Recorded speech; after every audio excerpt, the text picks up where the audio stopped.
И започваме наново. Здравейте всички, отдавна не съм правил видео. Планувам да правя повече видеа. С настъпването на празниците ще имам повече време. Мисля да правя видеа. Само да изключа звука, за да не ми пише, защото винаги някой пише докато правя видео. И идеята е да ви давам повече информация за различни неща в Англия, свързани с документите, както правя вече много години или не съм правил всъщност отдавна. Днес ще поговорим за пенсиите в Англия, защото много от вас, младежи и девойки, достигате пенсионна възраст и ме търсите за помощ при кандидатстване за пенсия. И реших да ви пусна кратко, бързо видео за основните неща относно пенсиите в Англия, за да знаете. В момента пенсионната възраст е 66, искат да правят 67, между 2026 и 2028 и до 2040 искат да я направят 68 години. Не знам как се представят тези хора, че на 68 години все още на някой ще му се работи. Но това е пенсионната възраст. Не може да си вземете пенсията преди тази възраст. Говорим за държавна пенсия. Частните пенсии може да ги взимате след 50, които сте вкарвали чрез работодателя. 66 в момента, по-късно повече. Основното изискване е да имате 10 години пълни National Insurance вкарвани осигуровки National Insurance. За да получавате пълната сума, ви трябва 35 години работени. 10 е минималната, 35 години работени е максималното, което е изискване. Като срещу тия 35 години ще получите 203 паунда и 85 на седмица или 958,50 на месец се получават, но те ги смятат седмично. Значи, грубо да го сметнем с един пример, работили сте в Англия 8 години, вас ви трябва 10 години, но да сметнем 8 години, ще получавате по 5 паунда и 82, нека ги кажем 6 паунда на седмица за всяка работена година тук, с пълни осигуровки, което означава, че 8 по 6 е 48 паунда на седмица ще получавате вие за 8 работни години. Сега, двете години, които не ви стигат, което е минималното изискване, може да се вземат от България, защото България има реципрочна и въобще от Европейския съюз, повечето държави в света имат реципрочни споразумения с Англия. Сега, тук идва един момент, какво става, ако човек няма пълни 10 години, да кажем, има 4 пълни години в Англия и после отива в България и достига пенсионната възраст. Първо, няма значение дали живеете в Англия или в България за пенсията. Ако имате 10 години работени в Англия, може да живеете и на Карибите, което е много хубаво място. Канарите е още по-хубаво. Може да си подадете и от България. Като, ако имате 4 години, те ще използват вашите 6 години от България, предполага се, че там сте работили, да ви додадат, за да станат тези 10 години.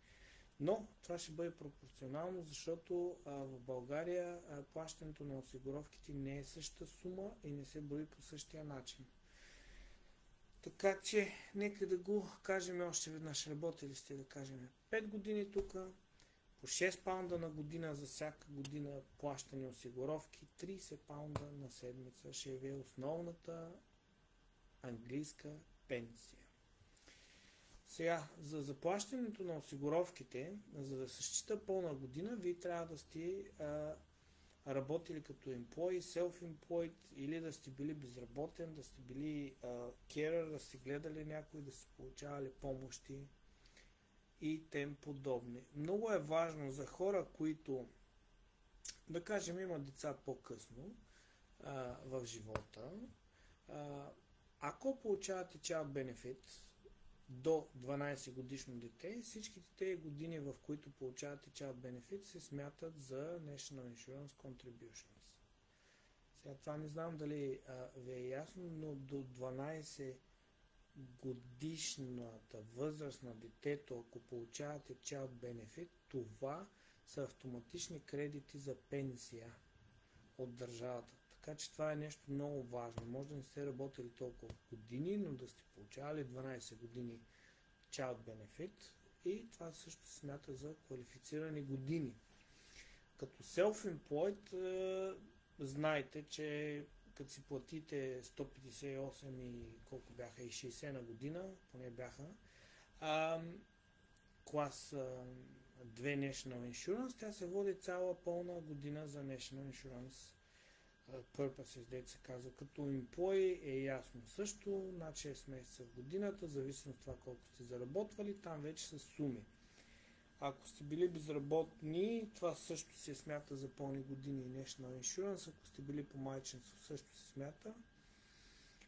И всичките тези неща са критериите за тези 10 години задължителни. Но тези 10 години държавата ги смята от момента на достигане на пенсионната възраст. Тоест, ако да кажем на 1 януари 2025 достигнете пенсионната възраст, те ще гледат 10 години назад и ако ги нямате, може да ги сумират от по-ранни години. Там е малко по-сложно с изчислението. Сега, имате възможност, ако имате дупка в годините, като много хора имат дупка в National Insurance, да си платите и доброволните клас 3 National Insurance Contributions, които не са малко, 800 и нещо, грубо казвам, на година излизат, зависи колко години имате дупка. Някой път си заслужава да ги платите доброволно тези, преди да сте достигнали State Pension Age, за да взимате пълната пенсия. Някой път не си заслужава, трябва да си направите сами калкулацията и да видите кое ви е по-изгодно. Казахме вече, че може да живеете в чужбина и да си получавате UK State Pension, не е проблем.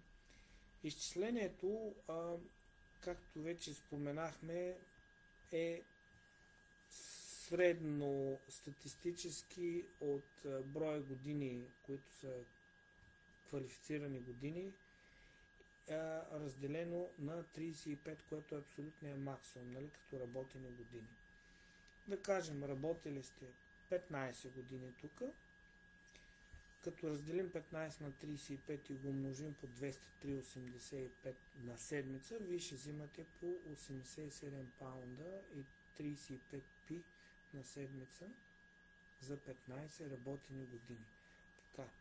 Тук идва момента да кажем нещо допълнително. За да получавате UK State Pension като сума, максималното, и нямате квалифицираните години, които са 10 или в случая 35 за максимална пенсия, вие може да пуснете за Pension Credit. Pension Credit е добавка към пенсията. Тя е вид помощ за вашето съществуване в Англия, защото ако получавате, да кажем, 30 паунда на седмица, които са нищо, 120 на месец, вие не може да оцелеете 120 паунда на месец. Тогава държавата е помислила за вас и ви дава Pension Credit, което е помощ, добавка до пълната сума на State Pension, която, нали, казахме 203,85 или 958. Задължителното условие обаче за това нещо е да живеете в Англия за разлика от State Pension. Така че аз съвети не мога да давам, защото нито съм консултант, нито съм финансов адвайзър или нали, учител.